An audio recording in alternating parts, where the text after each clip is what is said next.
নমস্কার বন্ধুরা, আমরা চলে এসেছি সকালে সকালে তপবন এই মন্দিরে। আমরা এখন আস্তে আস্তে এগোচ্ছি মন্দিরের দিকে। তো আমরা দেখবো মন্দিরের দিকে কি কি আছে।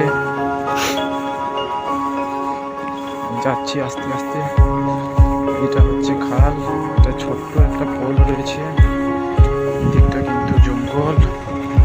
এই যে খাল, সীতানালা খাল।